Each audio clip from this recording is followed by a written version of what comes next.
My boss thought stealing my ideas would make him untouchable. He was wrong. The man who claimed he was a visionary didn't realize every word, every number, every contract he stole left a trail.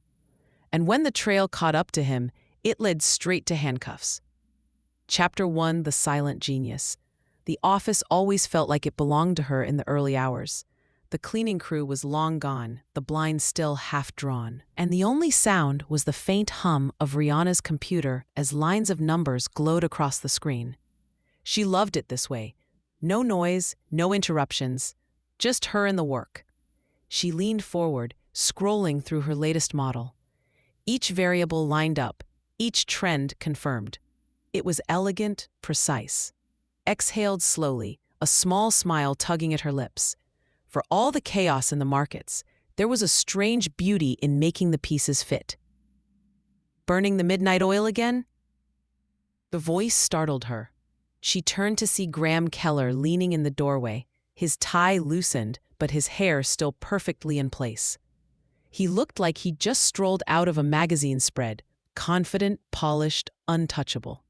Rihanna sat back, pushing her glasses higher on her nose. I just wanted to make sure the comp analysis balances. The partners hate surprises. Graham walked in, his cologne trailing behind him, and set his coffee cup down on her desk without asking. That's what I like about you. You've got grit, attention to detail. You catch things others miss. She turned back to the screen, wary. It's the details that keep us out of lawsuits. He chuckled, leaning over her shoulder. True, but it's the vision that wins promotions. He tapped the screen with one manicured finger. This is sharp, very sharp. The kind of insight I can spin into a big picture the board will eat up. Her chest tightened. We can spin, she corrected softly. Graham's smile widened like he'd been expecting the pushback. Of course, team effort, right? He straightened, adjusting his cufflinks. Send me your draft before you head out. I'll polish it for tomorrow's huddle. Polish, she thought bitterly. More like strip her name from it, then deliver it with his signature smirk. Still, she nodded once. I'll send it tonight. He clapped her shoulder as if he were a benevolent coach. That's my girl. Keep feeding me the gold, and I'll make sure it shines. She froze at the phrase, my girl, possession wrapped in praise. She forced a polite smile until he finally walked away. When the door clicked shut, Rihanna's expression crumbled. She stared at the spreadsheet, the cursor blinking like a taunt. She was brilliant, she knew it. But brilliance meant nothing if someone else claimed the light. She whispered into the empty room, not forever. And for the first time, she meant it.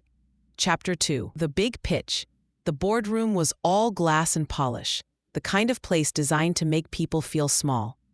Rihanna sat near the end of the long mahogany table, her folder closed, hands folded tightly in her lap.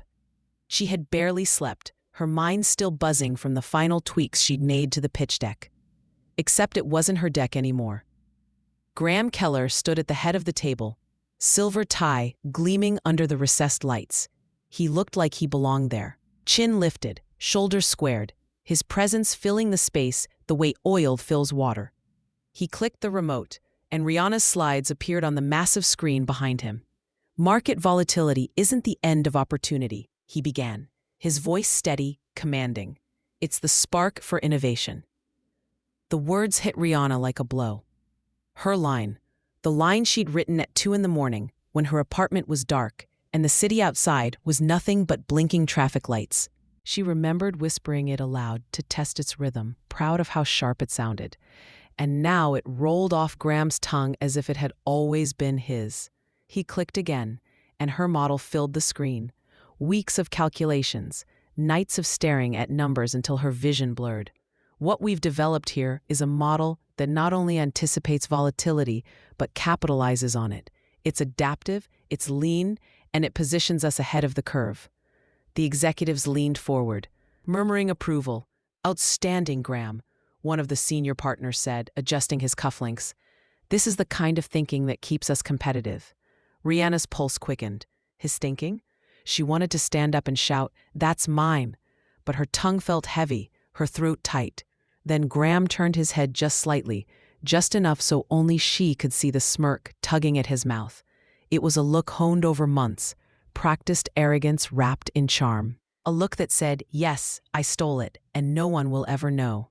The room erupted in applause. Someone actually clapped him on the back. Rihanna forced her face into stillness, though her nails dug crescent moons into the edge of her folder. She imagined what it would feel like to slam the files onto the table, to show the timestamps, the drafts with her name scrawled in the metadata.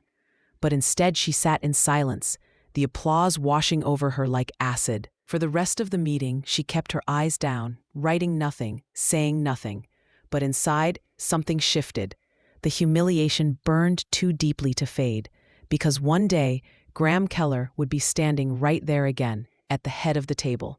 And when he opened his mouth to claim her brilliance as his own, she would be ready, and this time, it would destroy him. Chapter 3. Humiliation in the spotlight. The conference room smelled faintly of burnt coffee and whiteboard cleaner. Rihanna slid into her usual seat near the back, notebook balanced on her lap.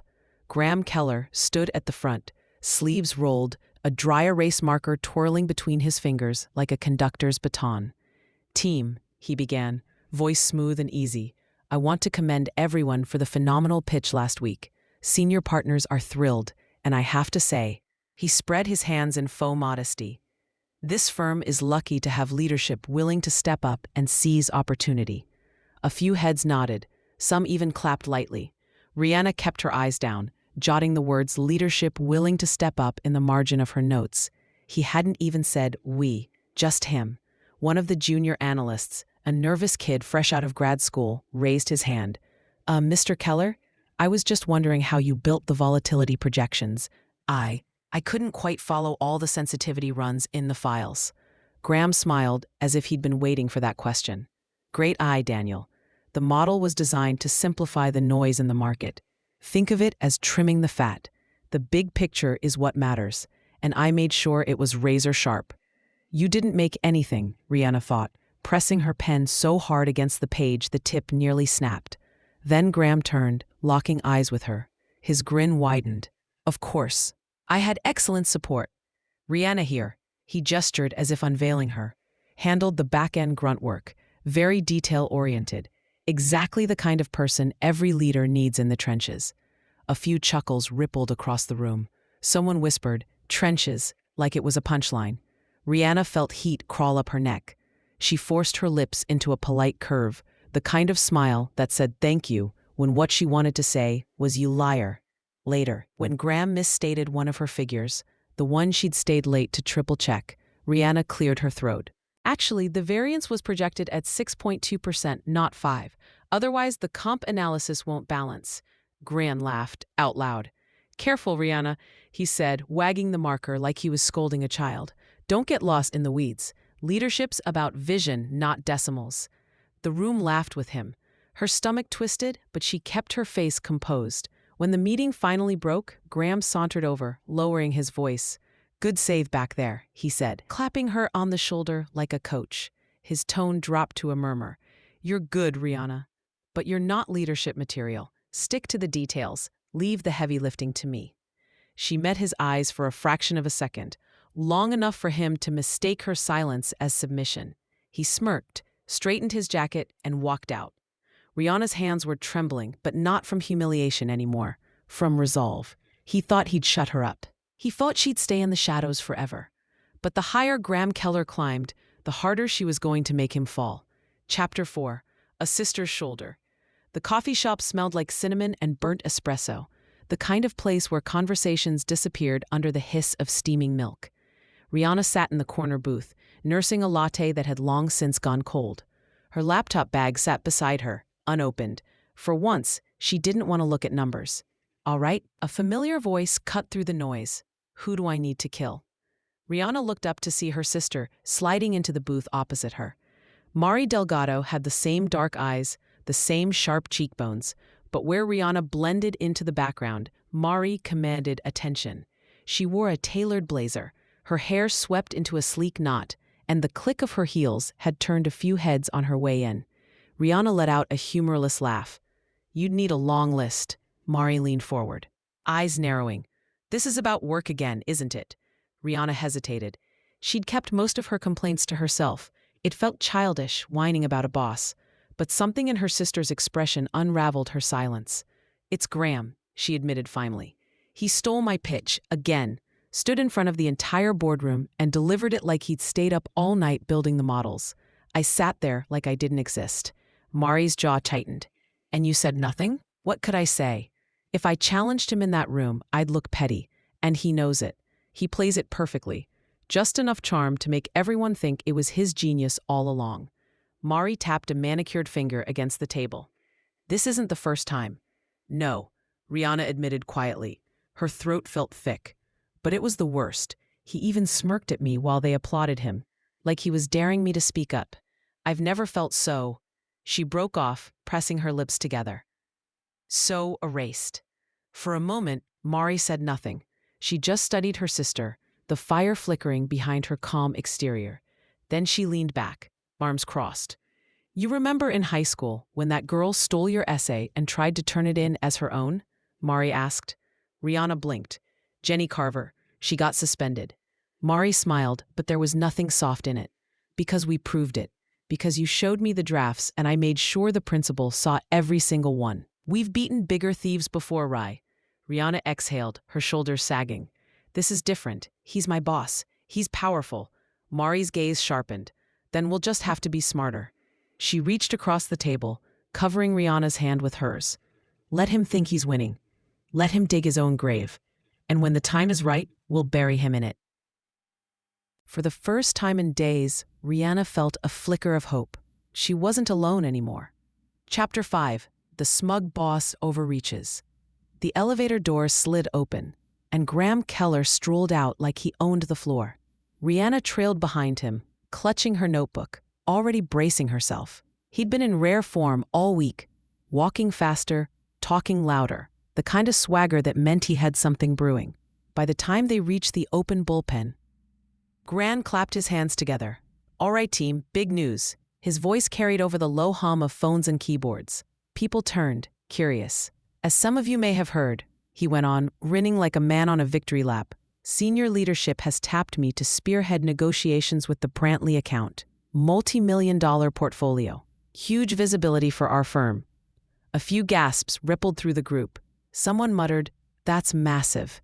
Another whispered, "Career maker." Graham spread his hands as if to say, "Yes, I know." "And of course," he added, sweeping his gaze across the bullpen until it landed on Rihanna, "I'll be relying on my right hand here to keep the engine running smoothly. Rihanna is indispensable with the grunt work." A laugh flickered through the group, low but sharp enough to sting. Rihanna forced a thin smile. Inside, her stomach churned. Later, as the crowd dispersed, Graham leaned against the edge of her desk. "This is how it works. Rihanna, you grind, I shine. It's a symbiosis. Some people are meant to build the foundation. Others are meant to stand on it." Rihanna looked up slowly. "You mean stand on me?" He chuckled, adjusting his cufflinks. "Don't be dramatic. You'll get plenty of reflected glory. Stick close. Maybe some of my shine will rub off." Her pen hovered above the page, her knuckles white around it. "And when the Brantley deal closes, what happens then?" Graham's grin widened. "Promotion. Bonus. Probably a seat at the partners' table." He leaned closer, lowering his voice. "That's the difference between you and me, Rihanna. You're brilliant, but you'll never be the face. I'm the face." He pushed off her desk, already striding away, calling out to another manager about champagne reservations. Rihanna sat frozen, every nerve taut. She could still feel Mari's words echoing in her head from their coffee shop meeting.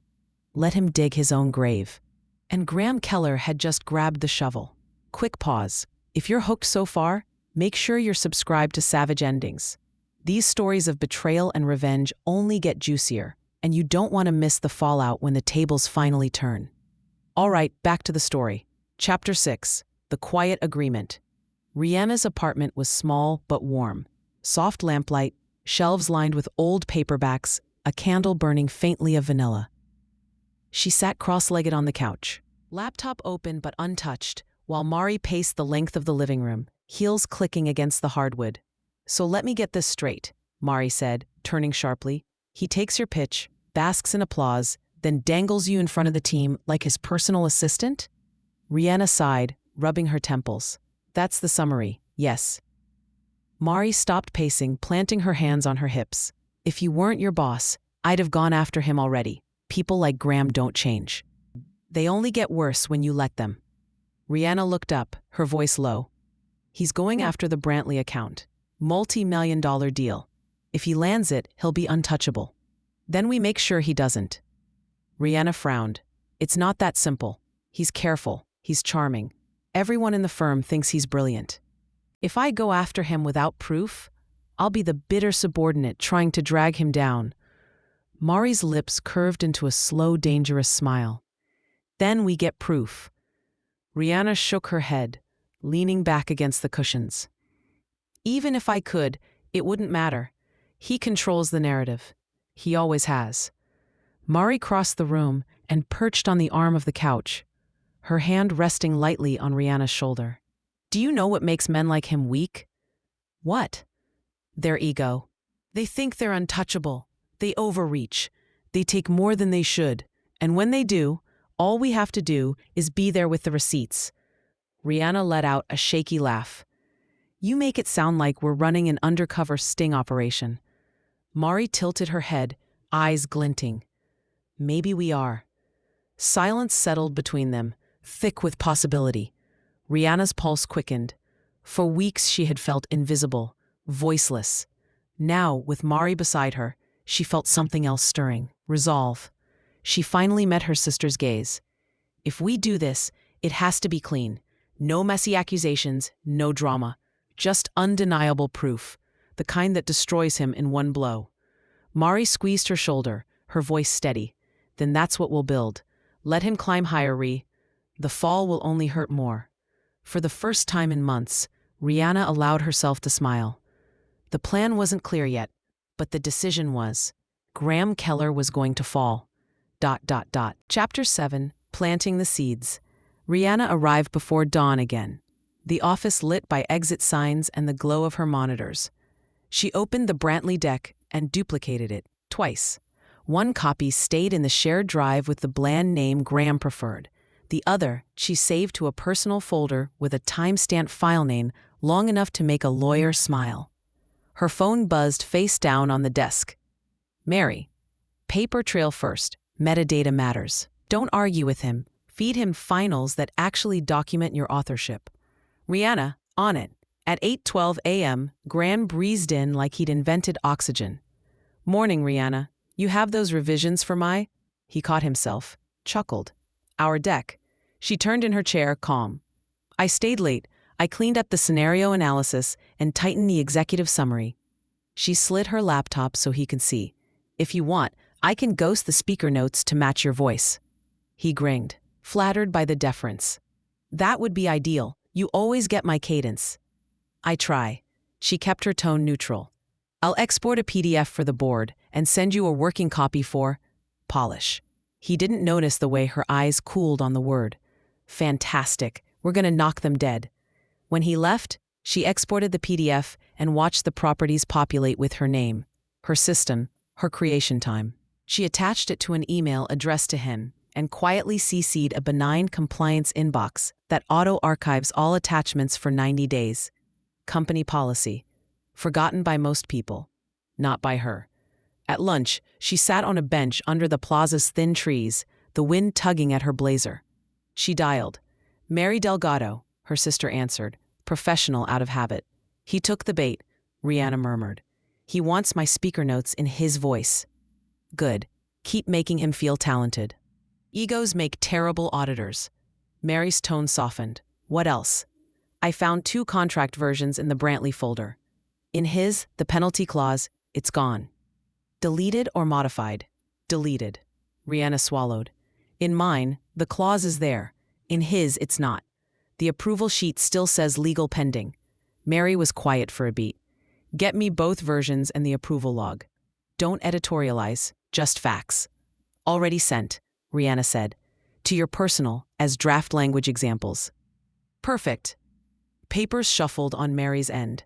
I'm also chasing whispers. A former analyst messaged back, said Graham told her, If you value your job, let me present the complicated parts. She left the industry after he tanked her review. Rihanna closed her eyes. What's her name? She asked to stay off record unless necessary. It's enough for now that she'll verify patterns. A pause. There's another one. A junior who says Graham told him privately, don't get greedy about credit. Remember who signs your rating. I'm asking for the email. Rihanna opened her eyes to the grid of windows across the street, each a little rectangle full of someone else's day. He does it because it works. Until it doesn't, Mary said. Keep feeding me clean versions. Send him the prettiest words you've got. And let him think you're grateful. That afternoon, Rihanna hovered by Graham's doorway. Quick question on the risk slide, she said, holding a printed draft. I adjusted the confidence interval to match audit's comfort. If you want a bolder stance for optics, I can ghost a line about controlled variance. It'll sound visionary without promising fraud. He tapped the page, delighted. That's exactly why I need you. Make me sound visionary. He pointed at her notebook. And don't forget the line about leadership appetite. I like that. It sounds decisive. I'll add it. She smiled as if praised. Do you want me to push the PDF to the board distribution list?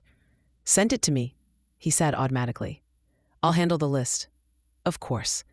She returned to her desk and sent it to him, with version history and the audit archived CC.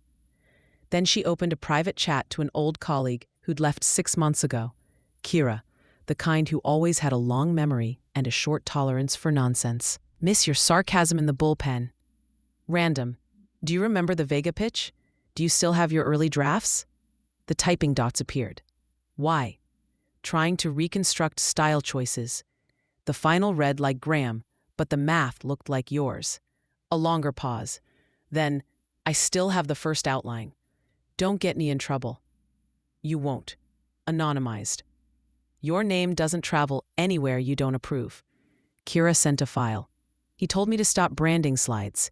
Said I was lucky to be in the room. Rihanna's throat tightened. Thank you. At 6:37 p.m., she screenshotted a section of Graham's final deck where he'd lifted her phrasing wholesale and dropped it into his notes. She overlaid it with the same paragraph from her draft, the font, spacing, and punctuation identical. She emailed the image to Mari's encrypted inbox with 4 words in the subject line. Same voice, same theft. Mari called immediately. This is good, she said, the calm of a surgeon in her voice. It paints the pattern. I can get more, Rihanna said. If I ask the juniors the right questions, they'll slip. They're afraid of him, but they're also tired. Talk to them about best practices, not credit. Ask for earliest versions so you can standardize formatting. No accusations. Mari exhaled. And I found a vendor. KLG Strategy Partners. No website, no tax ID. Guess who insisted on paying them a market mapping fee last quarter? Rihanna's pulse jumped. If you trace it, I'm already tracing it. A smile in Mari's voice now. Plant your seeds, I'll water the offshore garden. When the office finally emptied, Rihanna stood by the window, the city at her feet, her reflection faint in the glass.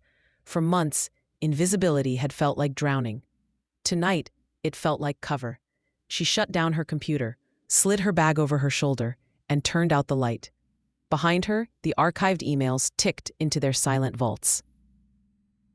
Drafts slept with their timestamps intact, and somewhere, in a ledger Mari would soon pry open, numbers waited to tell the truth.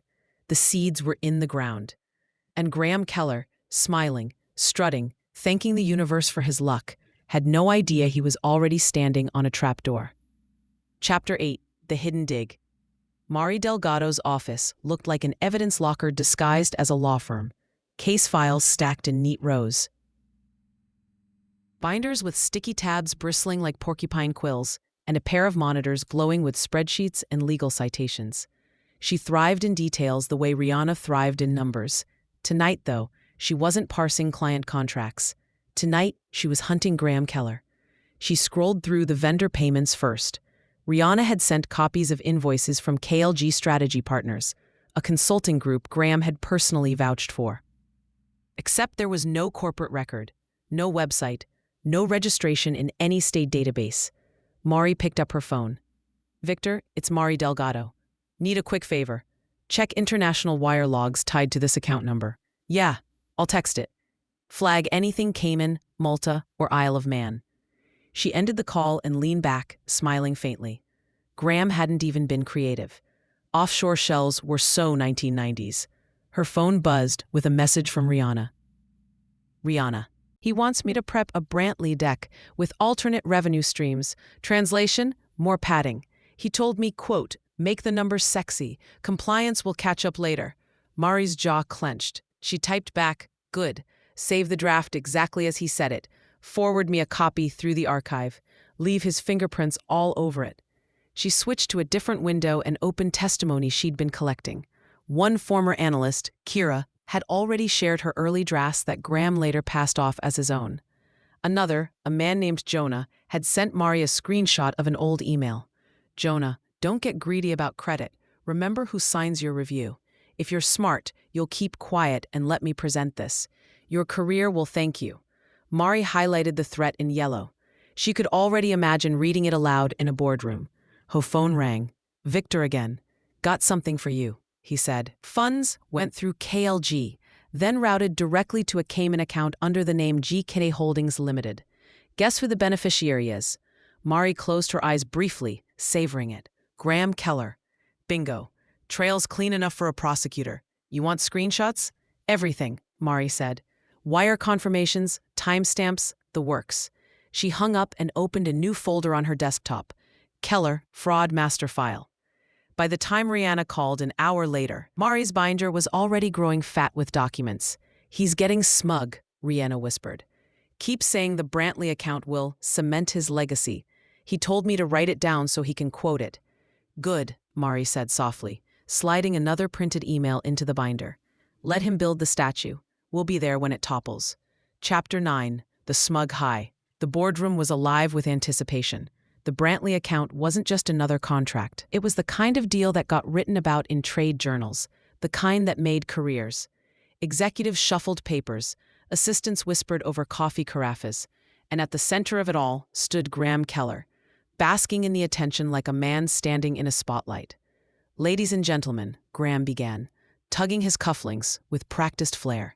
Today I present not just numbers, but vision.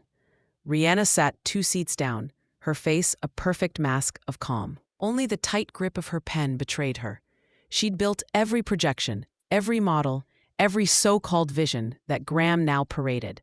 On the screen behind him, her graphs bloomed in rich color. Volatility is opportunity, Graham said smoothly, pacing the room like a professor. Where others see chaos, we see controlled variance, and that is why Brantley needs us. The room hummed with approval.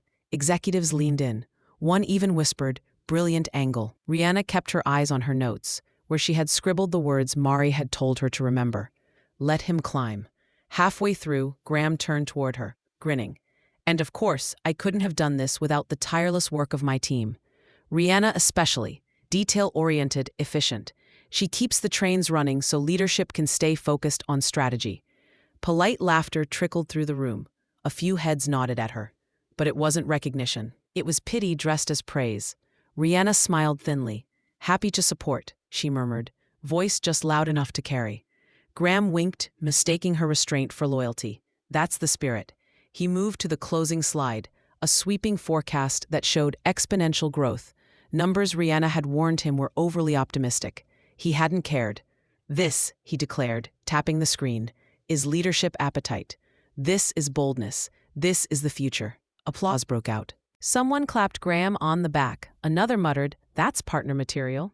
And then came the moment that lodged in Rihanna's chest like a stone. Graham straightened his jacket, scanning the room. When this deal closes, I look forward to leading Brantley into the next decade. With the full weight of this firm behind me, success is not just likely, it's inevitable. The arrogance was palpable. Rihanna let her gaze drift to the far corner, where Mari had slipped quietly into the room in her polished navy suit. No one else knew who she was, but Rihanna did. And for the first time all morning, Rihanna's smile was genuine. Let him bask. Let him strut. Because the higher he soared, the sweeter the silence would be when the fall began. Chapter 10: The Crack in the Armor. The Brantley forecast glittered on the screen like a promise too good to be true. Graham stood at the head of the boardroom, soaking up the glow of admiration. He had leaned on every charm he possessed: the casual confidence, the broad hand gestures, the clipped phrases that sounded like wisdom. "Any questions?" he asked finally, a grin playing at his lips. He said it like a dare. For a long moment, the room was silent. Executives shuffled their papers. The Brantley representatives exchanged quick whispers. Graham looked smug, ready to declare victory. Then, from halfway down the table, Rihanna raised her hand.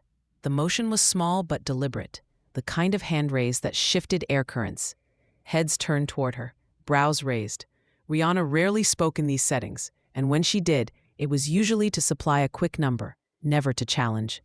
"Yes, Rihanna?" Graham's voice was velvet over steel. "Always happy to hear from my detail expert."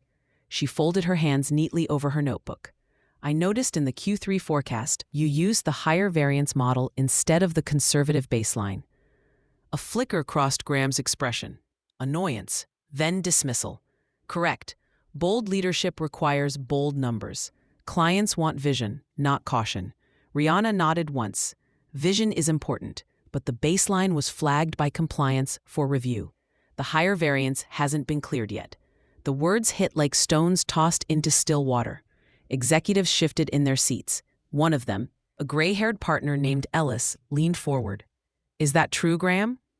Graham let out a low chuckle, brushing at an invisible speck on his cuff. "Let's not overthink this. Compliance exists to catch paperwork. What I'm delivering here is strategy. Brantley isn't buying decimals, they're buying confidence." Rihanna tilted her head, voice cool. "But if the variance hasn't cleared audit, then technically the projection isn't legally binding. We're promising returns that could be challenged if the deal goes south." The Brantley rep stiffened in his chair, pen pausing above his notes. Executives exchanged uneasy glances. Graham's tone grew sharper. "Compliance will catch up. That's what leaders do. Make decisive calls and trust the teams to follow." But his smile was stretched thin now, the rehearsed ease faltering. He shuffled through the stack of notes he hadn't needed a moment ago, as though searching for cover. Ellis cleared his throat. "We'll need to verify that before this goes further. Brantley won't sign a deal built on unverified numbers." The Brantley rep leaned forward at last, his voice even. "Our firm has no appetite for inflated projections. If this variance isn't cleared, I expect to see a corrected model before we proceed." Silence stretched. Graham's jaw tightened, but he nodded quickly. "Of course, naturally, it's in the works." Rihanna lowered her eyes, a faint smile ghosting at the corners of her lips. She didn't need to press harder. The crack had been made, visible to everyone in the room. And at the edge of the doorway, Mari waited, a navy folder tucked under her arm. She met Rihanna's gaze, her expression calm, certain. The timing was nearly perfect. Graham was wobbling. All that remained was the final push. Chapter 11: The Sisters Strike. The silence in the boardroom lingered, thick and uneasy. Graham shuffled his papers again, trying to reclaim his easy grin. "As I said," he drawled, "leadership is about boldness. We'll have compliance signed off before ink hits paper. Nothing to worry about." The Brantley representative's frown said otherwise. The double doors opened at the far end of the room. Heads turned as a woman in a navy suit stepped inside, heels clicking against the polished floor. Mari Delgado moved with the kind of quiet confidence that made people sit straighter without realizing why. "I apologize for the interruption," she said, voice smooth, carrying easily. "But given the compliance concerns raised, it's important the board review a few items before proceeding." Graham stiffened. "Excuse me? And you are?" "Marisol Delgado. I was retained as an outside consultant to audit the Brantley materials." She laid a thick folder on the table, sliding it toward the senior partners. "And what I found requires immediate attention." The room went still. Graham laughed, sharp and dismissive. "This is unnecessary. We're in the middle of a client pitch, not a courtroom drama." Mari's expression didn't flicker.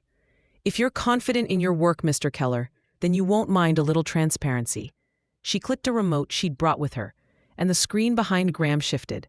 Side by side, two slides appeared. one labeled Draft V1, Vargas, the other Final V3, Keller. The text was identical, word for word. Gasps rippled through the room.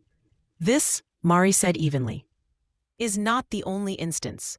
Every major project attributed to Mr. Keller over the past 5 years shows identical patterns. Initial drafts authored by junior analysts. Final presentations delivered by Mr. Keller with no attribution. Metadata confirms authorship, down to timestamps and user IDs. Graham's face flushed crimson. This is outrageous. You can't possibly... Mari overrode him, her voice calm but cutting. And it isn't just intellectual theft. I've collected statements from former employees who were intimidated into silence. Here, she slid a page across the table, an email to one analyst. Don't get greedy about credit. Remember who signs your rating.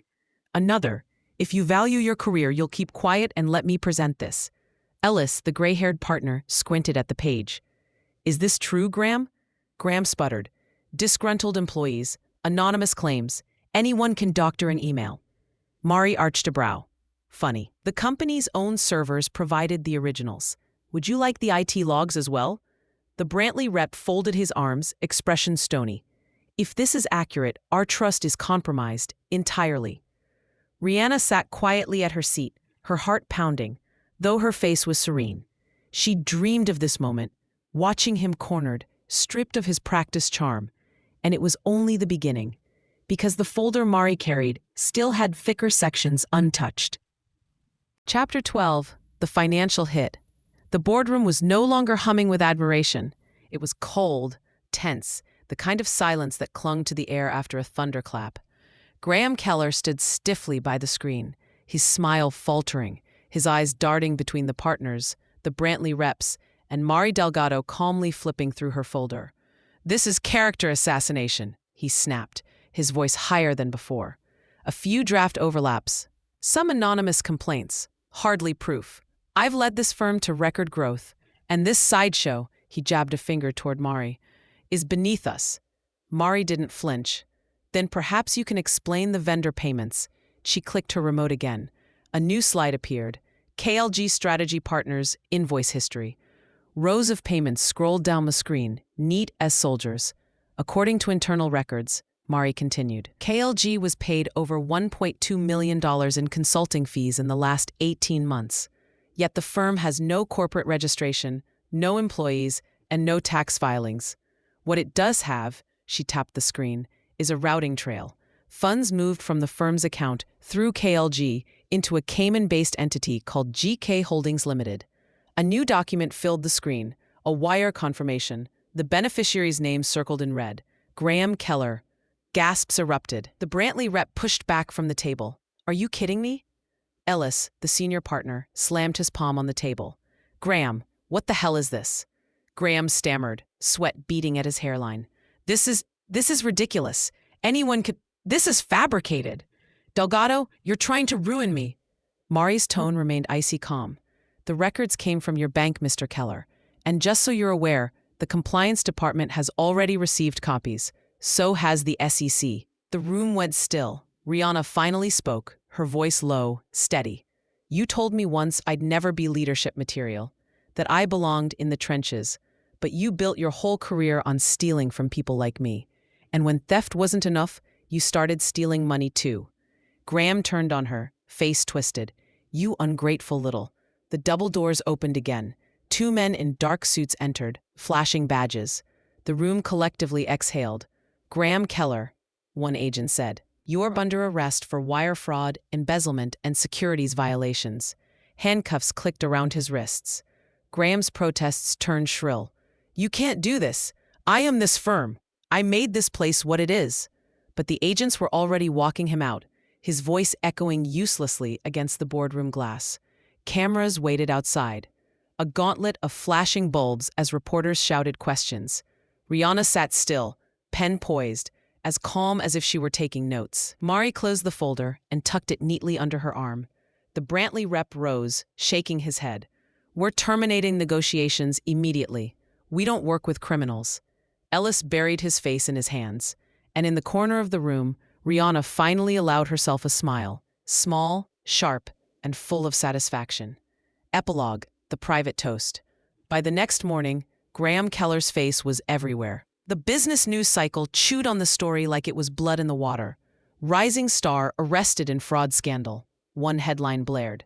Another splashed his photo, handcuffed, head ducked, reporters shouting, with the caption, "From boardroom to booking." Clips replayed the moment agents led him through the lobby, his voice cracking as he shouted about conspiracies, about betrayal, about being the firm's only true visionary. Commentators laughed, picking apart his arrogance, frame by frame. By noon, he was trending across every platform. At the firm, executives scrambled to salvage their reputations. Ellis convened an emergency meeting, promising a thorough internal review, while carefully avoiding the question of how Graham had been allowed to operate unchecked for so long. The Brantley contract, of course, was dead. The financial hit was catastrophic.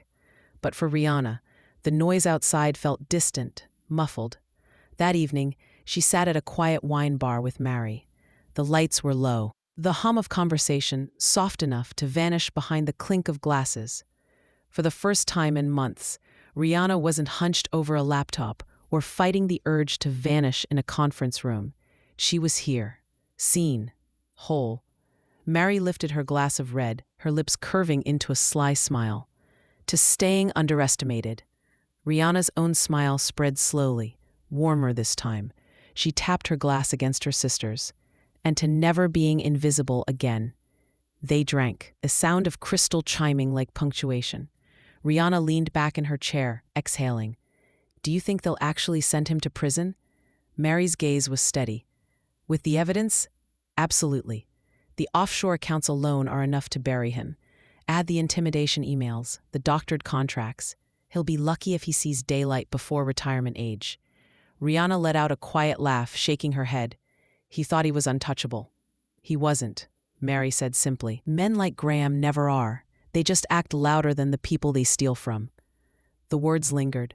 Across the room, a muted television played another loop of Graham's perp walk, the ticker crawling with updates about indictments and frozen assets. No one in the bar seemed to notice, the two sisters in the corner booth, and they preferred it that way. Because they knew the truth. The trap had been set, the receipts had been undeniable, and Graham Keller had walked straight into his own ruin. For once, Rihanna didn't need the spotlight. She had her sister, she had her work, and she had the satisfaction of knowing the man who tried to erase her was now the one erased instead. And that's how the man who built his empire on stolen work ended up in handcuffs instead of the corner office. If you enjoyed this story, hit like, share it with a friend. And don't forget to subscribe to Savage Endings for more stories where betrayal always gets what it deserves. Drop a comment below, tell me where you're tuning in from and what you would have done in Rihanna's shoes.